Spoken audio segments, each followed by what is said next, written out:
I'm curious about this guy's thought process. Probably goes something like this. So, not only I'm not gonna teach my daughter that posting cringe is heresy, I'm also gonna look like a clown on TikTok, which is owned by the Chinese Communist Party, okay?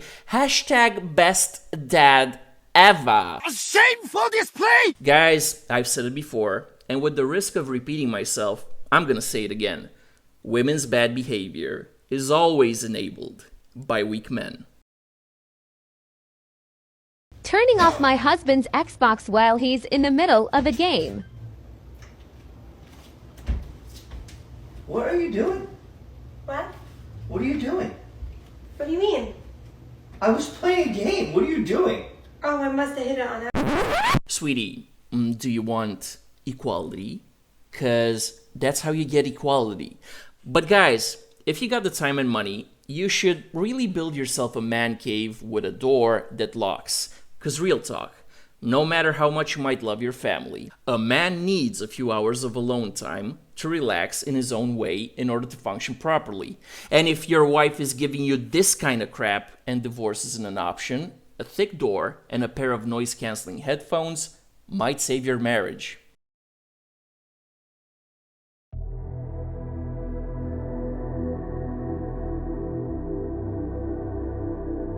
Okay, let's hear what the corporate goddess has to say. If you want to succeed and get up the corporate ladder, become ruthless. No friends, no feelings. It's the Hunger Games.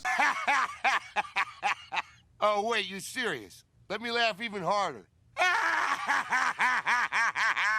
You know why I find this funny? Because then they bring the smug smile and the attitude back home and wonder why they can't keep a man. But they forget that on the rare occasion they do find a guy who ticks all their boxes, it's usually a guy who has a ton of other options, and the financial situation between them is basically this. Wonder Woman merchandise did very well this year.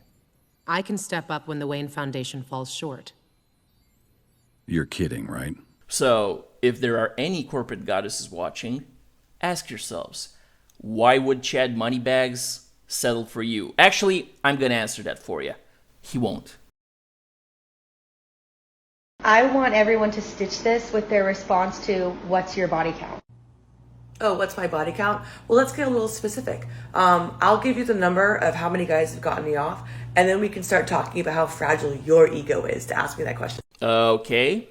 If you're so sure of yourself, why not just give him the number? Uh-huh. So, who's the one with the fragile ego again? How dare! But sweetie, you're saying a woman's body count shouldn't matter, right? No matter how high the number. Well, meet the world record holder. This lovely lady is Lisa Sparks. She polished 919 eggplants in 7 hours.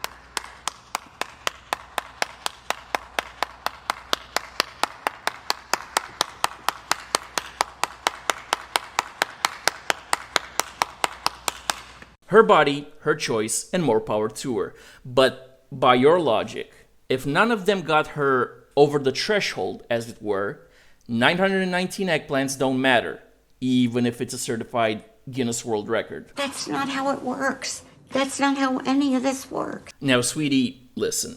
A lot of men on the internet, including myself, have already explained why a woman's body count is important to us, so I'm not going to explain it again. I will say this, however, and I think I speak for a lot of men when I say it. A lot of us will never wife up a woman who's been ran through. We don't care how you feel about it, and we don't owe anybody an explanation. This is a question of preference. It's a question of principle. But it's also a question of fairness. Because when men get married in the West, due to current divorce laws, they risk financial ruin. They also risk losing their homes, and they risk being alienated from their children against their will. Considering that in the West, women get all the benefits of marriage, while men get all the responsibilities and none of the authority, the men that are willing to take the risk of getting married not only deserve wives who haven't been ran through, In my opinion, they deserve virgin brides. And that's the bottom line, 'cause Stone Cold said so.